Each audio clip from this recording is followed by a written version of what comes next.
In the gilded cages of the aristocracy, where a name is worth more than a life and a debt can be a death sentence, a young woman's world is about to be shattered. Lady Isabella de Courtenay. The pride of a crumbling dynasty is faced with an impossible choice: watch her family fall into utter ruin or sacrifice her future in a marriage to a complete stranger. But this is no ordinary arranged marriage. Her intended is not a rival lord or a wealthy merchant, but a common stonemason with calloused hands and a past shrouded in silence.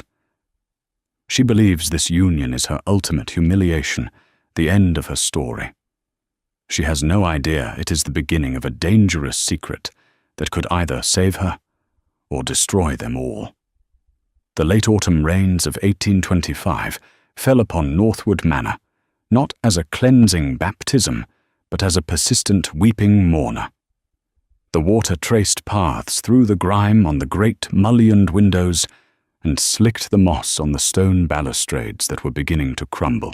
Inside, the chill was just as pervasive, seeping through velvet curtains worn thin and creeping across marble floors that had not felt the warmth of a proper fire in months. Lady Isabella de Courtenay, her back as straight as the rigid spine of the book in her lap, pretended to read. From her seat in the faded drawing-room, she could hear the low, desperate murmur of her father's voice from his study down the hall. It was a sound she had come to dread. It was the sound of a proud man drowning. Her father, Reginald de Courtenay, the 12th Earl of Northwood, was a man forged from tales of honour and lineage. The de Courtenay name was etched into the very fabric of the county, a name once synonymous with power, wealth, and royal favour. But the glory of an old name could not fill an empty coffer. A series of disastrous investments in New World shipping ventures that had promised fortunes, but delivered only shipwrecks and ruin, had bled the estate dry. The immediate source of the Earl's hushed panic was a man named Silas Finch. He was not a nobleman. He was a moneylender from London, a man with a face like a clenched fist and eyes that assessed value in everything they saw, including people. He had acquired the Earl's debts, all of them, consolidating them into one colossal unpayable sum, and now he had come to collect. Isabella closed her book, the pretense gone. The ink and paper world of chivalry and romance felt like a cruel joke. Her reality was the scent of damp wool and the gnawing anxiety that had become her constant companion. At 20, she was considered a diamond of the season, lauded for her porcelain beauty, sharp mind, and graceful bearing. Suitors had flocked to her sons of dukes and marquises, but as whispers of the de Courtenay's financial collapse spread through the ton, they had vanished like mist. The study door opened. Her father stood there, his usually robust frame, looking shrunken within his tailored coat. His face, pale and drawn, told her everything. "Isabella," he began, his voice raspy. "Mr. Finch wishes to speak with you." It was a breach of every etiquette she knew.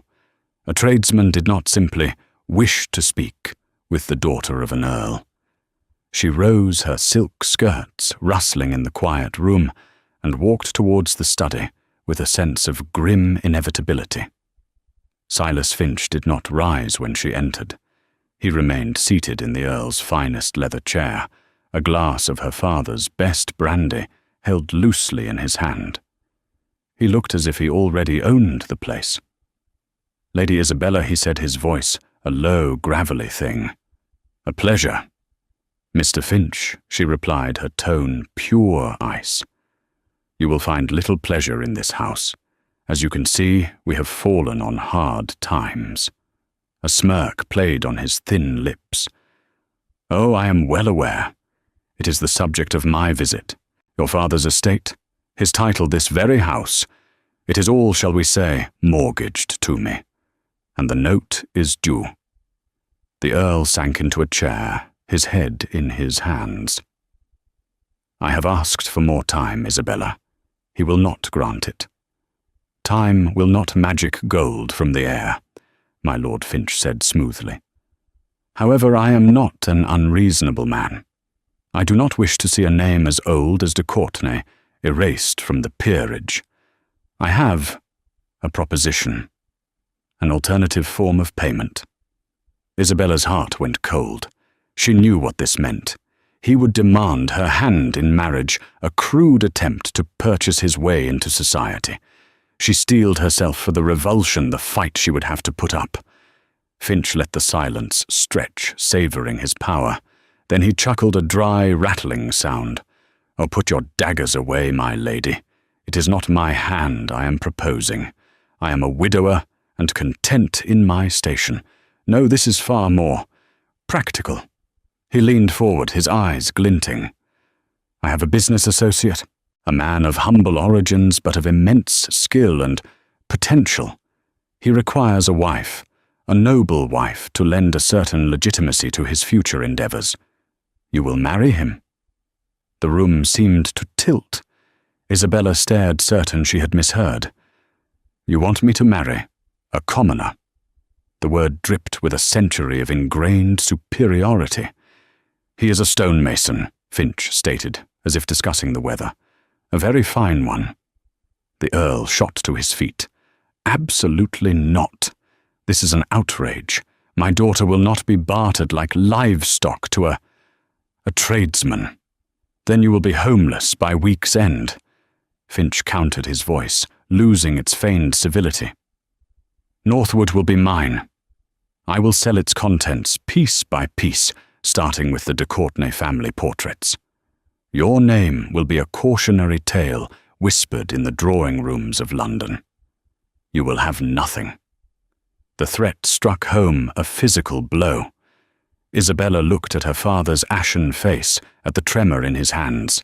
She saw the portraits on the walls, generations of her ancestors staring down at her. She thought of the tenants, the servants, the families who depended on Northwood. All of it gone. Because of her pride. "Who is this man?" she asked, her voice barely a whisper. Finch smiled, sensing victory. "His name is Liam. Just Liam. He works the quarries near the coast.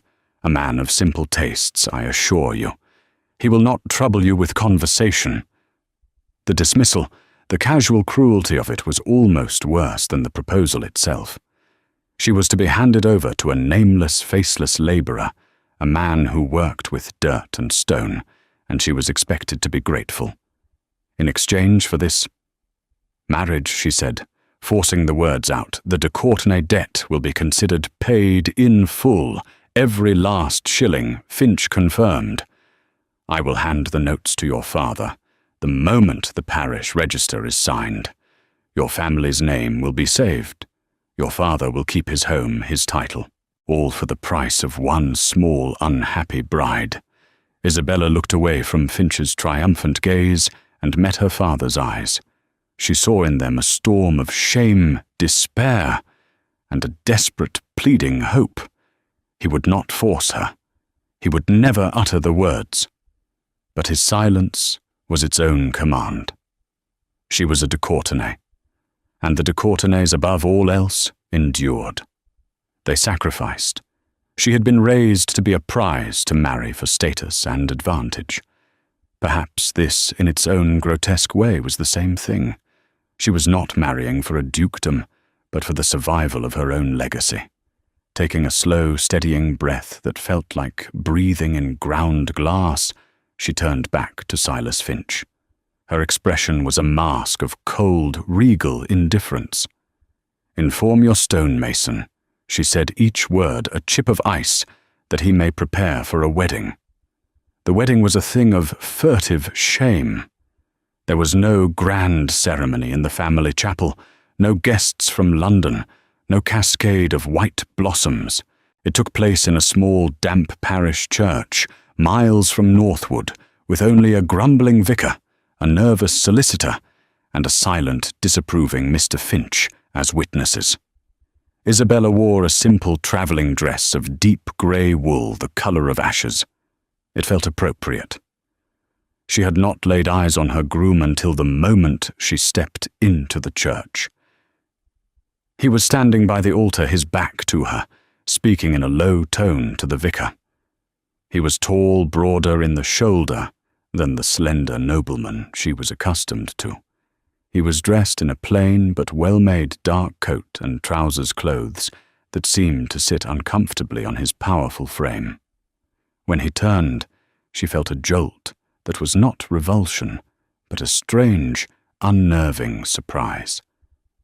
She had pictured a brutish oaf, a simpleton with dull eyes and a slack jaw. The man before her was nothing of the sort. His face was all harsh angles and planes, as if carved from the very stone he worked. A strong jaw, a straight nose, and a mouth that was set in a firm, unsmiling line. His hair was dark and thick, cut short but unruly, but it was his eyes that held her. They were a startling shade of grey, the colour of a stormy sea, and they were shockingly intelligent. They watched her approach with an unnerving stillness, a deep, assessing calm that made her feel more exposed than any society gaze ever had. There were no pleasantries. The vicar, eager to be done with the sordid affair, launched into the service. When the time came for the vows, Isabella's voice was a dead, flat monotone. She promised to love, honour, and obey this stranger, the words tasting like poison on her tongue. When it was his turn, his voice was a low baritone, clear and steady, with an unexpectedly refined cadence that held no trace of a common labourer's accent. "I, Liam," he said, his storm-grey eyes fixed on hers, "take thee, Isabella." He spoke the vows with a solemn gravity that felt utterly out of place in this sham of a ceremony. When he slid the ring onto her finger, she flinched. It was not a de Courtenay heirloom, nor a gaudy bauble from Finch. It was a simple, unadorned band of pale gold, smooth and heavy. His hand dwarfed hers, the skin of his palm, and fingers covered in a map of calluses and small faded scars. The hand of a man who worked.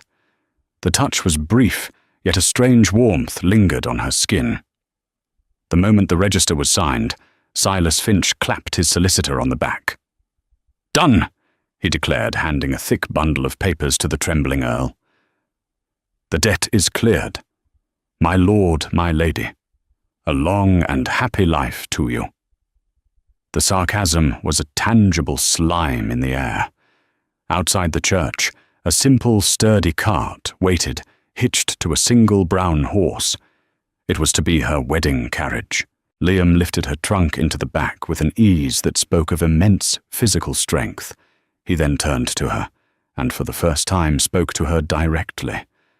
"My lady," he said, the title sounding foreign and formal, "it is time to go." There was no grand farewell. Her father simply clutched her hand, his eyes swimming with unshed tears. "Be strong, my girl," he whispered, his voice cracking. "Forgive me." She could not find the words to answer him.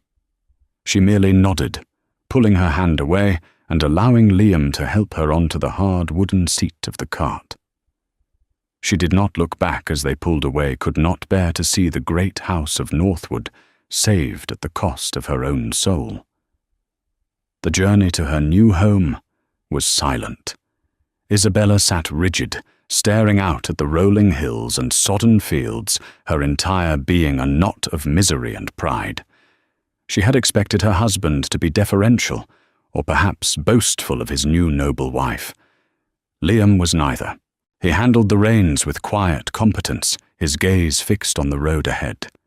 He did not try to speak to her, did not even glance at her. It was as if he were merely a driver, and she a passenger he was contracted to transport. This silent indifference was, in its way, more insulting than any boorishness. After nearly 2 hours, they turned off the main road onto a narrow, rutted track that led into a thick copse of trees. At its end was a small stone cottage. It was not a hovel. It was sturdily built with a slate roof and a curl of smoke rising from its single chimney. A small, well-tended garden, now dormant for the winter, lay to one side. A much larger stone outbuilding stood nearby his workshop, she presumed. This was it. Her new home. Her new life. Liam brought the cart to a halt and jumped down. He came around to her side and held up his hands to help her down. She recoiled from his touch, gathering her skirts, and climbing down on her own, her movements stiff and clumsy. He watched her, his expression unreadable, then dropped his hands to his sides. "Welcome," he said, the single word devoid of any warmth. He led her inside. The interior consisted of one large room. It was sparsely furnished but immaculately clean. A large stone hearth dominated one wall, a pot of something simmering over a low fire. A sturdy wooden table and 2 chairs sat in the center. A bed, neatly made with a patchwork quilt, was tucked into an alcove. A few shelves held a small collection of books, a startling sight. The entire space smelled of wood smoke, baked bread, and the faint, clean scent of stone dust. It was the very picture of humble, simple poverty. The contrast to Northwood's decaying grandeur was so absolute it made her dizzy. "Your trunk," he said from the doorway.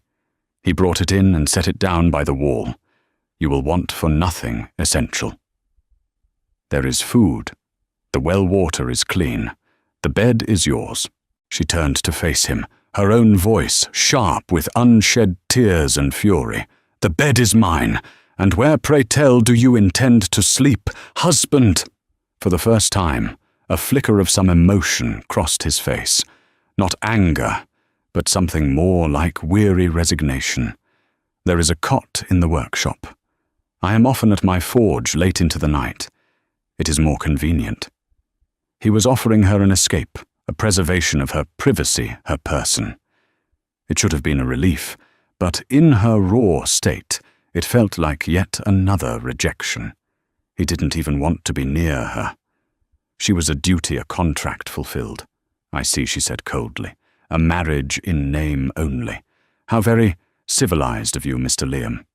He did not rise to the bait of her sarcasm. "My name is just Liam, and this marriage is a business arrangement, Lady Isabella. I will honor my part of the bargain. I will provide you with a home and protection. I expect nothing from you in return, save that you do not bring trouble to this door." With that, he turned and left, closing the door softly behind him. Isabella stood alone in the center of the small, clean room, the silence broken only by the crackling of the fire. She looked at the simple ring on her finger, at the sturdy walls around her, at the simmering pot that was meant to be her dinner. The full, crushing weight of her new reality settled upon her. She had not been sold into brutish slavery, but into a life of quiet, profound, and utter irrelevance.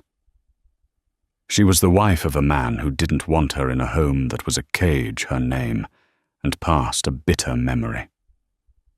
She sank onto the edge of the bed, the patchwork quilt rough beneath her fingers, and for the first time since the ordeal began, Lady Isabella de Courtenay wept. The first weeks of Isabella's new life unfolded in a slow, agonizing rhythm of silence and unfamiliar labor. The soft hands that had been trained in embroidery and the pianoforte were now raw from scrubbing pots and kneading dough. She, who had never once dressed herself without the aid of a maid, now had to haul her own water from the well and mend her own clothes by the dim light of a tallow candle. Liam remained a ghost in her life. He rose before dawn, the clang of his hammer against stone from the workshop, often her first sound of the day. He would leave a loaf of bread and a wedge of cheese on the table for her before he left. In the evening he would return long after she had retired to bed, eating whatever she had left for him in silence, before retreating to his cot in the workshop. They were two strangers sharing a roof, bound by a contract neither of them desired. Yet he was not unkind. He was simply absent. One afternoon, struggling to split logs for the fire with a heavy axe, she grew frustrated, tears of futility stinging her eyes. The next morning, she awoke to find a neatly stacked pile of perfectly split kindling by the door. She never saw him do it. Another day, a ribbon from her bonnet, a small treasured keepsake from her former life, came loose and was lost in the muddy track outside. She searched for it until dusk, heartsick. The following evening she found it lying on her pillow, cleaned and carefully pressed. These small, silent acts were more unnerving than outright cruelty. They spoke of an attentiveness, a perception she did not expect. They chipped away at the image she had built of him, as a simple, unthinking labourer. Her curiosity began to war with her resentment. She watched him from the cottage window as he worked. There was a raw grace in the way he moved, a powerful economy of motion, as he swung a heavy mallet or guided a chisel along a block of granite. He was not just breaking rocks, he was shaping them, breathing life into them. He worked with a fierce, focused intensity that was almost frightening. One evening a fierce storm blew in from the sea, rattling the cottage's small windows and sending draughts of icy air through the room. A loose shutter banged relentlessly against the stone wall. Isabella, unable to sleep, finally gave up and went to the hearth to add another log to the fire. As she did, the cottage door opened, and Liam entered, shaking the rain from his coat. It was the first time they had been properly awake in the same room after dark. "The shutter needs fastening," he said, his voice low. He did not seem surprised to see her up. "I am aware," she retorted, her voice sharper than she intended. He ignored her tone and went to a small chest in the corner, retrieving a hammer and some nails. He shrugged on his wet coat and went back out into the storm. Through the window she watched him by the light of a lantern, his form buffeted by the wind as he climbed a small ladder and secured the shutter. He worked with a swift, certain efficiency. When he came back inside, soaked to the bone, he went straight to the fire, holding his chilled hands out to the flames. The firelight flickered across the hard planes of his face, casting deep shadows. His dark hair was plastered to his forehead. "You have books," she said suddenly, the words leaving her before she could stop them. She gestured to the small shelf. He glanced at the books. "A few." "May I?" Without waiting for an answer, she went to the shelf. She ran her fingers over the worn spines. There was a book of poetry by Mr. Keats, a well-thumbed copy of Shakespeare's tragedies, and to her astonishment, a treatise on Roman architecture, written in Latin. She pulled out the Latin text and turned to him, her eyes wide with accusation and confusion. A stonemason who reads classical architectural theory in the original Latin, he met her gaze, his grey eyes unreadable in the firelight. A man should understand the history of his craft, and where does a common stonemason learn to read Latin? She pressed a strange excitement fluttering in her chest. This was a crack in the facade, a piece of the puzzle that did not fit. A shadow passed over his features. "My father was a schoolmaster.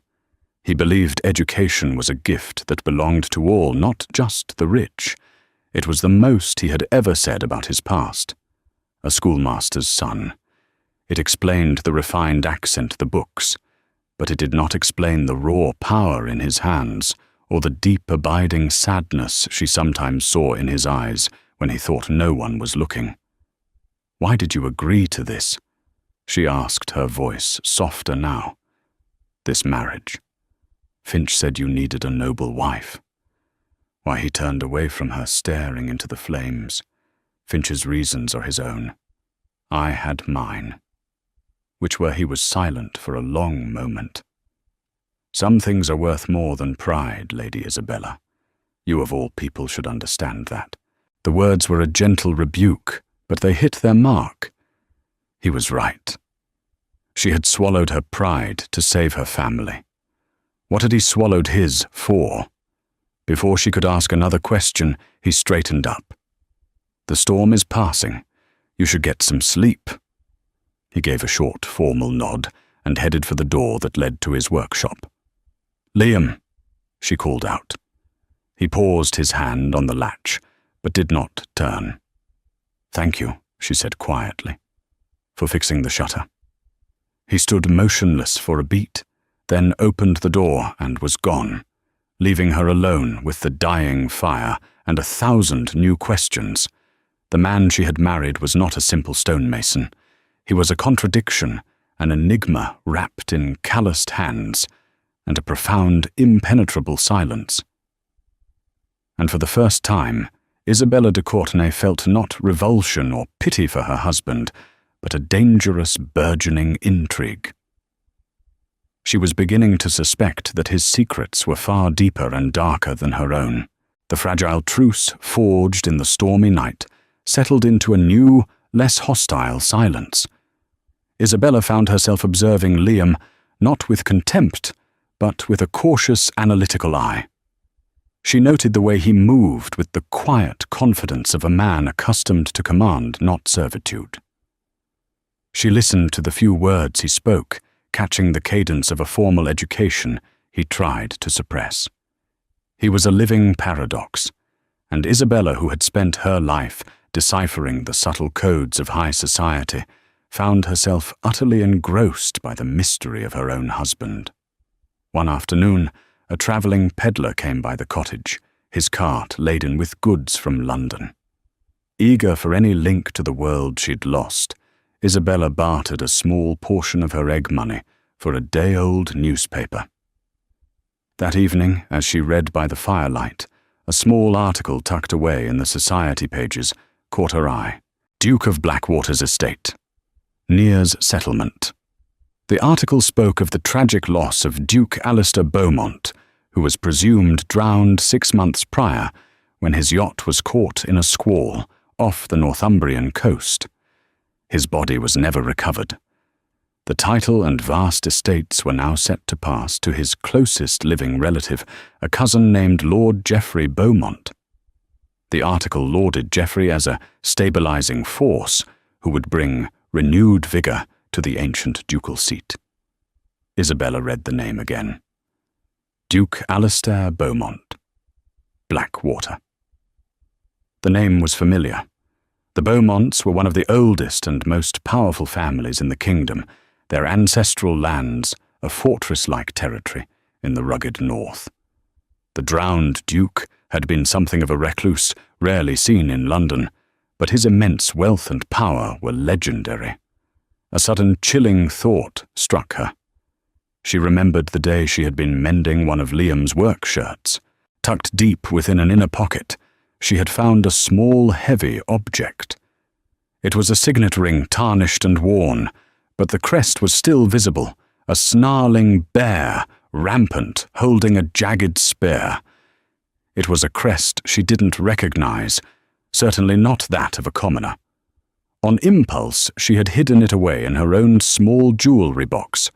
With trembling hands, she retrieved the ring now and carried it to the firelight, comparing it to the description of the Beaumont coat of arms in an old peerage guide she had insisted on bringing from Northwood. Her breath caught in her throat. The description matched perfectly. A bare, rampant sable holding a spear argent.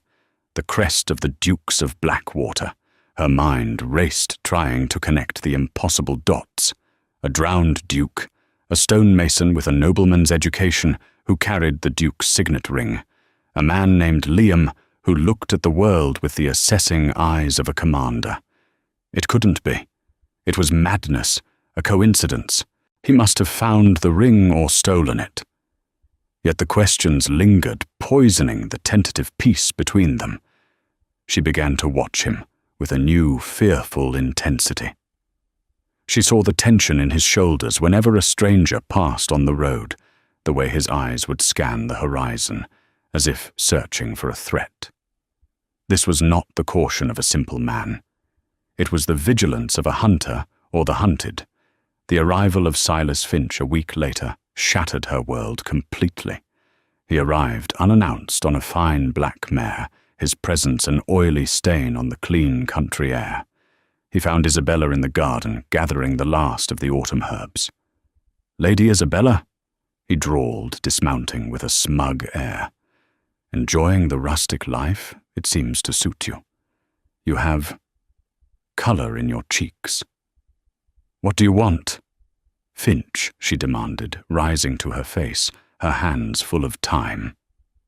"Just checking on my investment," he said with a sly grin, "and to deliver a message to your silent husband." At that moment, Liam emerged from the workshop, wiping his hands on a rag. His body went rigid the moment he saw Finch.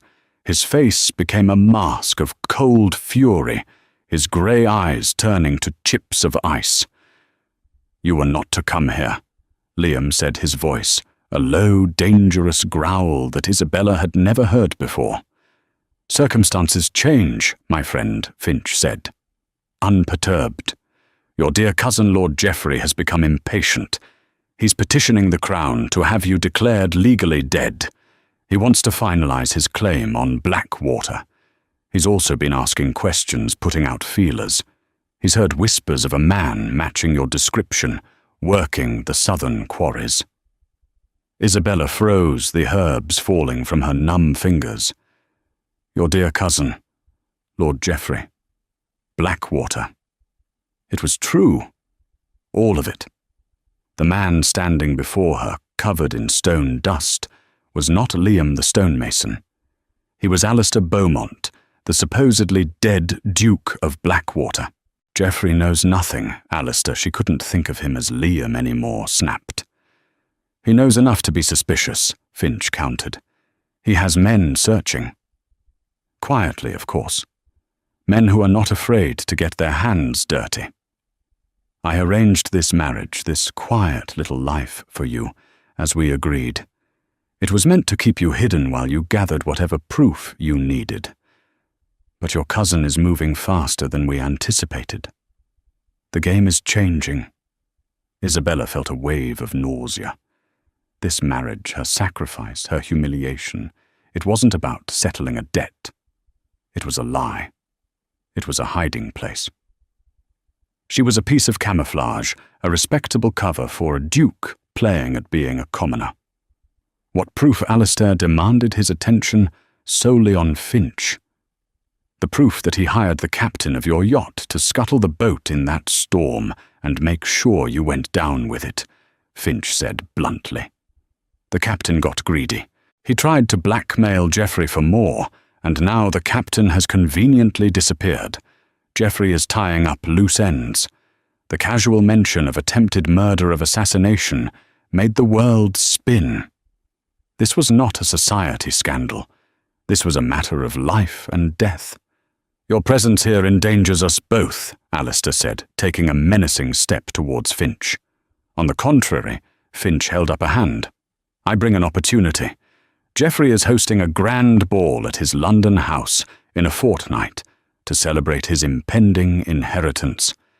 It will be the event of the season. All of society will be there. A perfect opportunity for a dead man to make a surprise appearance, wouldn't you say, especially if he brought with him a star witness." What witness? Alistair's voice was sharp. Finch's smile was predatory. "The first mate of your yacht. A man named Thomas Paine, a drunkard.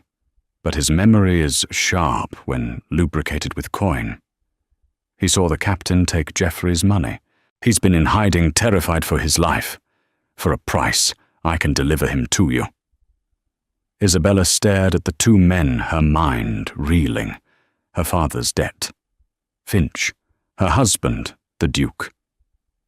It was all connected. Finch hadn't just stumbled upon a convenient way to clear a debt. He had used her family's desperation to put his pawn on the board. He was playing a dangerous game with the Beaumont succession, and she was caught in the middle. Alistair looked from Finch's smug face to Isabella's pale, shocked one. The carefully constructed walls of his disguise had been torn down. The secret was out, lying raw and bleeding between them. Get off my land, Finch." Alistair ordered, his voice laced with the unmistakable authority of a man born to command. "As you wish," Your Grace, Finch said with a mocking bow. "I'll be in touch regarding Mr. Payne. I suggest you consider my offer. It may be your last chance to reclaim your life." He mounted his horse and rode away, leaving a thick, suffocating silence in his wake. Isabella turned to the man she had married, the stranger she had been living with for months. She saw him clearly now, not as a labourer, but as a nobleman, a duke cornered and fighting for his life. And she saw herself as what she was, a pawn in his deadly game. The anger, the betrayal, the fear, it all coalesced into one burning question. Who, she asked, her voice trembling with a cold, quiet rage, are you? The question hung between them, sharp and fragile as a shard of glass. Alistair looked at her, and the mask of the humble stonemason dissolved completely. In his grey eyes, she saw the weary, haunted expression of a hunted man. "My name," he said, his voice low and strained, "is Alistair Beaumont. I am the Duke of Blackwater." Isabella let out a harsh, incredulous laugh, the sound brittle in the tense air. "The Duke. Then this entire marriage, my family's salvation. It was all a lie, a charade for your benefit." "The debt was real," he stated, his voice firm, refusing to yield on that point. "But yes, Finch used it. He saw your father's desperation and my need for a convincing disguise. My cousin Geoffrey tried to have me killed. He bribed the captain of my yacht to sink it in a storm. I barely made it to shore with my life." He ran a hand through his hair in a gesture of profound exhaustion. "I couldn't go to the authorities. Geoffrey is well connected. I would have been silenced. I had to disappear to find proof of his treason. Finch provided this identity, this life. But a single man in a small village raises questions. A married man. He becomes part of the scenery. The betrayal was a physical pain, a searing heat in her chest. Every small kindness, every moment of burgeoning respect now felt like a calculated deception. So that's all I was to you. A believable cover story, a shield to hide behind. At first, yes. He admitted the brutal honesty of the word, stinging more than any lie. It was an arrangement born of desperation. I never intended to cause you harm.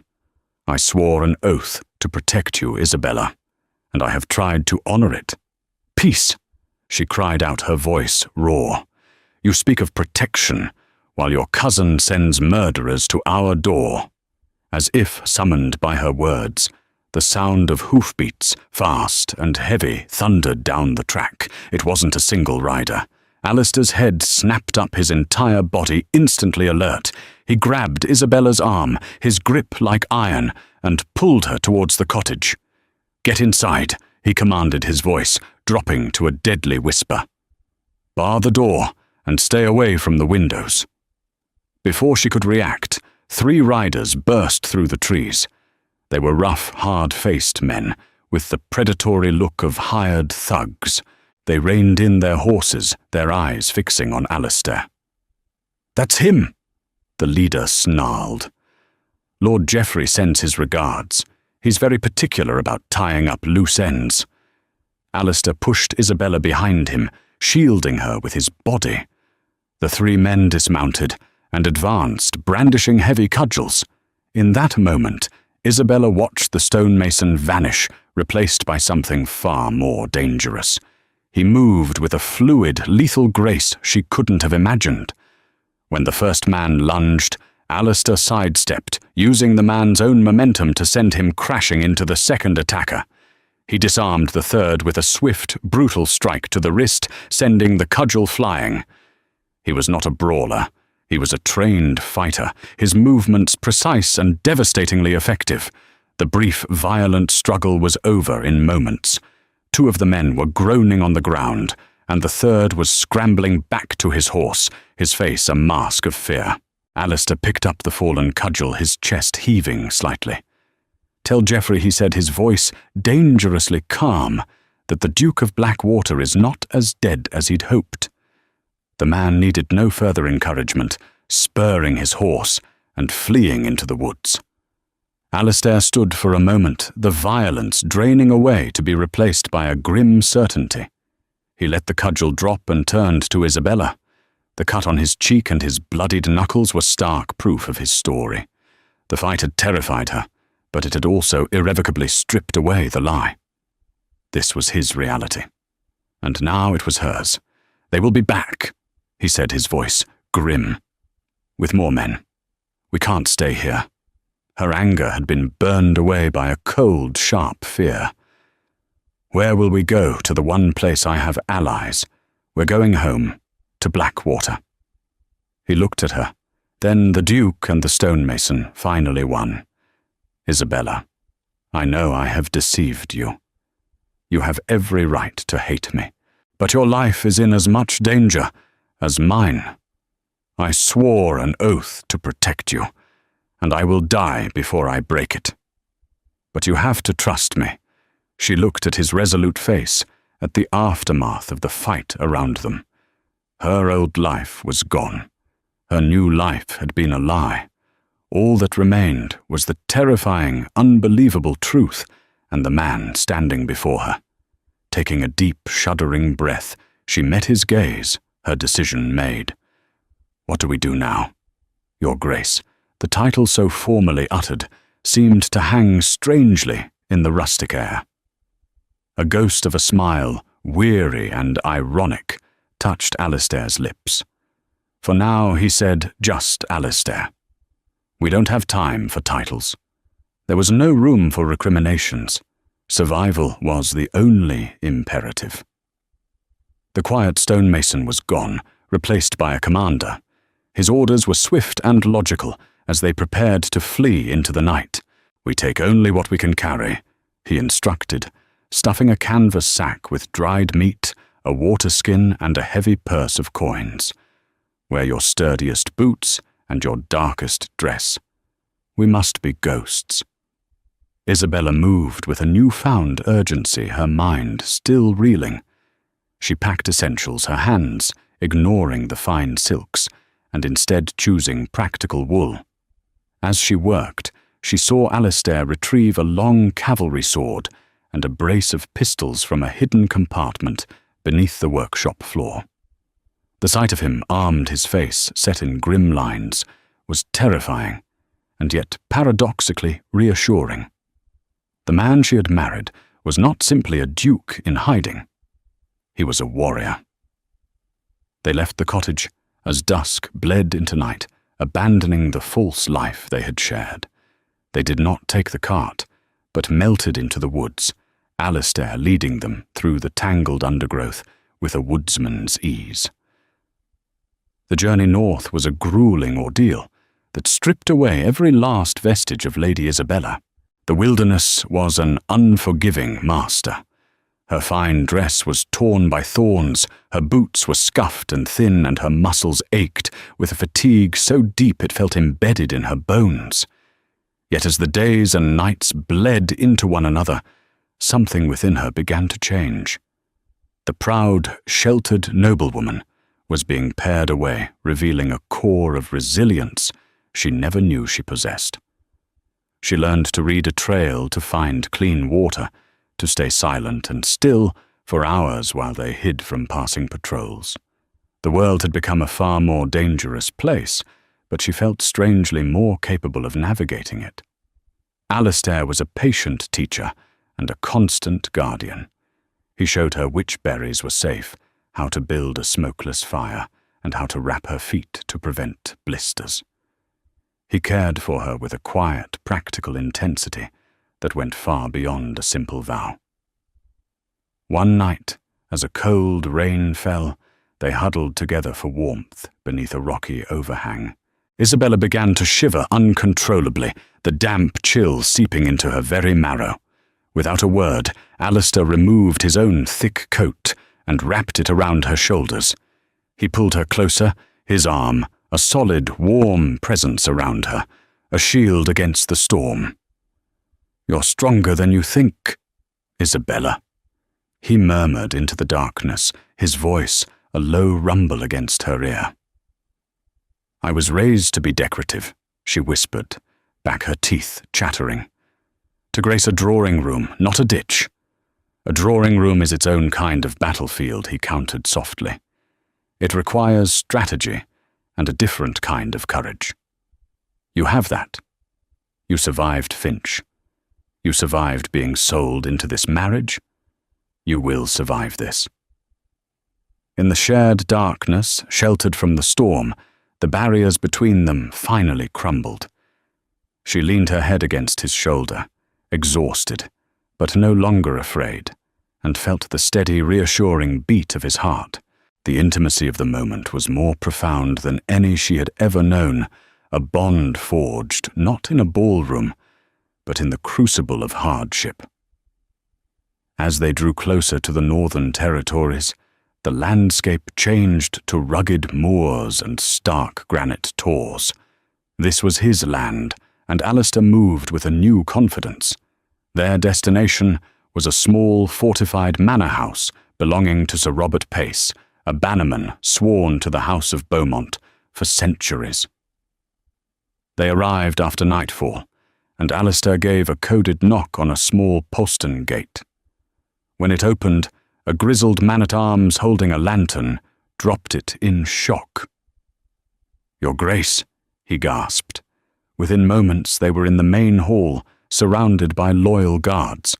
Sir Robert Pace, a barrel-chested man with a thick grey beard, stared at Alistair as if seeing a spectre. "Alistair," he rasped, his voice thick with emotion. "By all the saints, they said you were gone." "The rumours of my death were greatly exaggerated," Robert Alistair said, a genuine warmth in his voice. Sir Robert's gaze fell upon Isabella, taking in her tattered dress and exhausted face. He saw the way Alistair stood at her side, and his expression filled with a deep, immediate respect. He bowed his head. "My lady," he said, his voice resonating with loyalty. "Welcome to Northgate." The next morning, Isabella found Alistair in the armoury, with Sir Robert maps spread across a table. Dressed in clean clothes, she felt some of her old self return. Yet she was irrevocably changed. Alistair was no longer a fugitive. Here, surrounded by his men, he was the Duke of Blackwater, planning his return to power. He saw her and motioned for her to join them. "Geoffrey is at Blackwater Castle," he said, his voice low and serious. "He has dismissed the household guard and installed his own mercenaries. He is hosting a feast in a week's time to secure the allegiance of the northern lords. We must strike before then," Sir Robert urged. "We will," Alistair confirmed. "But not with swords, not at first. We will strike with the truth. My men have reached London. They have found Finch, and more importantly, they have found our witness, the first mate, Thomas Paine. They are bringing him north under guard. He will be our blade, and we will use him to cut the legs out from under Geoffrey in front of the very lords he seeks to impress." His planning was brilliant and ruthless. He then turned to Isabella, his grey eyes searching her face. "Isabella, this is where it becomes most dangerous.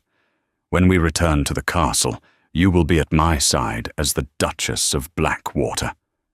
You will be a target. You can stay here with Robert. You will be safe." She thought of the journey of the cold nights and the shared fear. She had not endured all of this, only to hide when the final battle was to be fought. She lifted her chin, meeting his gaze without hesitation. "You once told me," she said, her voice ringing with a newfound strength, "that a drawing room is its own kind of battlefield. I believe I am better prepared for that fight than you think. I am your wife, Alistair, your Duchess. My place is at your side." A slow, genuine smile spread across his face, transforming his harsh features. In that moment, he was not just her duke, he was her partner. Then let us go and reclaim our home. They did not storm Blackwater Castle with an army. Instead, they returned as ghosts, a small determined party, led by Alistair, through a secret passage known only to the Beaumont heirs. It was a damp, narrow tunnel that emerged behind the grand tapestries of the ducal library, delivering them into the heart of their enemy's power. The castle felt wrong. The air was thick with the tension of a hostile occupation, the familiar faces of loyal staff replaced by sullen, watchful mercenaries in Geoffrey's pay. The plan was audacious, its success hinging on perfect timing. Sir Robert's agents in London had secured the star witness, the first mate Thomas Paine. He was now hidden at Northgate Manor, waiting for the signal. The stage for the final act was the grand feast Geoffrey was hosting to solidify the allegiance of the Northern Lords. It was meant to be his coronation. Alistair intended to make it his reckoning. Isabella's role was the most dangerous. While Alistair and his men secured key positions within the castle, she, dressed in a magnificent gown of Beaumont blue, would enter the great hall alone. She was to be the harbinger of the coming storm. As she stood before the towering oak doors, her heart hammered against her ribs, but her resolve was like steel. She was no longer just a de Courtenay. She was the Duchess of Blackwater, fighting for her home and her husband. Taking a deep breath, she gave the signal. The doors swung open. A hush fell over the crowded hall. Hundreds of conversations ceased as every eye turned to the solitary, regal woman standing in the entryway. Lord Geoffrey, seated on the ducal throne at the high table, froze. He had never seen her before, but her defiant grace was an immediate challenge to his authority. "Who is that woman?" he demanded, his voice a low snarl. Isabella glided into the hall, her steps measured and confident. She ignored the whispers and the stunned stares, her gaze locked on the usurper. Stopping in the center of the room, her voice rang out with crystalline clarity. "My Lord Geoffrey, how peculiar that you would host a celebration in this house without extending an invitation to its rightful duchess." A collective gasp swept through the crowd. Geoffrey's face contorted with fury. "Duchess!" he snarled, rising from his seat. "What madness is this? The Duke is dead. You are an impostor." "Am I?" Isabella countered, her voice sharp as ice. "Or are you a murderer and a traitor who believed his crime was safely buried at sea?" At her accusation, Geoffrey's mercenaries started to move forward, their hands on their swords. But before they could reach her, the hall's side doors burst open. Sir Robert Pace and 20 of his men-at-arms, clad in the Beaumont livery of the bear and spear, entered the room, forming a protective ring around Isabella. The Northern Lords, many of whom were old allies of Alistair's father, looked on in stunned silence. Then, from the shadows of the gallery overlooking the hall, a figure stepped into the torchlight. He was dressed not as a stonemason, but in the black and silver finery of a duke. His face was grim, his grey eyes burning with an intensity that swept over the room. It was Alistair. The silence in the hall was now absolute, broken only by the crackle of the torches. Geoffrey stared, his face a portrait of utter horror, as if seeing a ghost risen from a watery grave. Cousin Alistair said, his voice quiet, but carrying the weight of command to every corner of the vast room. "It seems you have misplaced my invitation as well." He descended the grand staircase, his loyal men falling into step behind him. He walked directly to Isabella's side, taking her hand, and raising it to his lips in a deliberate public declaration. He was the Duke. She was his Duchess. "This is impossible," Geoffrey stammered, his face slick with sweat. "You're dead. You paid for a report, not a fact," Alistair countered, his voice like chipping ice. You paid Captain Fowler to sink my yacht and send me to the bottom of the sea. You tried to murder me to steal my title and my lands. You are a traitor to your own blood." "Lies," Geoffrey shrieked, his eyes wild with panic. "You have no proof." "Oh, but I do," Alistair said calmly. He nodded towards the main entrance. The doors opened once more, and 2 guards escorted a trembling, pale-faced man into the hall. At the sight of Thomas Paine, the last vestiges of Geoffrey's composure shattered.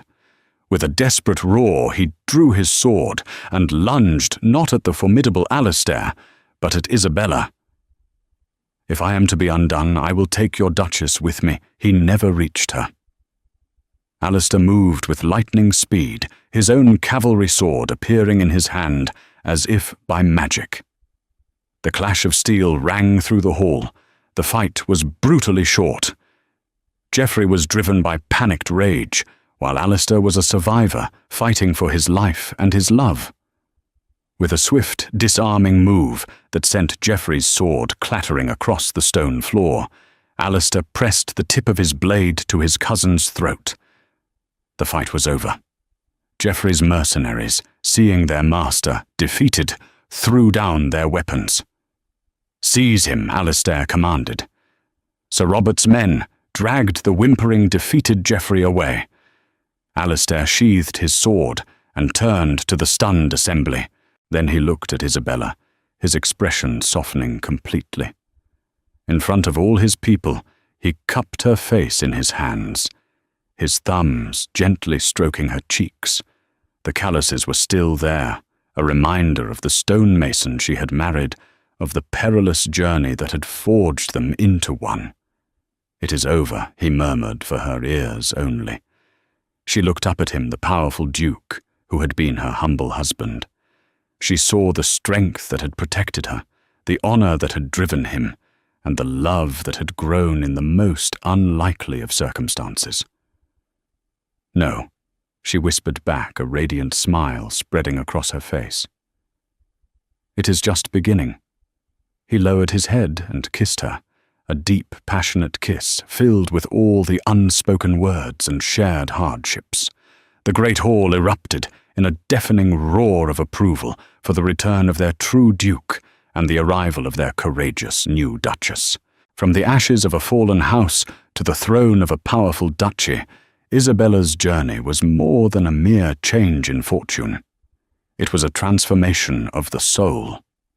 She was forced into a marriage she thought was her ruin, only to find in the rough hands of a supposed stranger a love more real and a strength more profound than any she had ever known.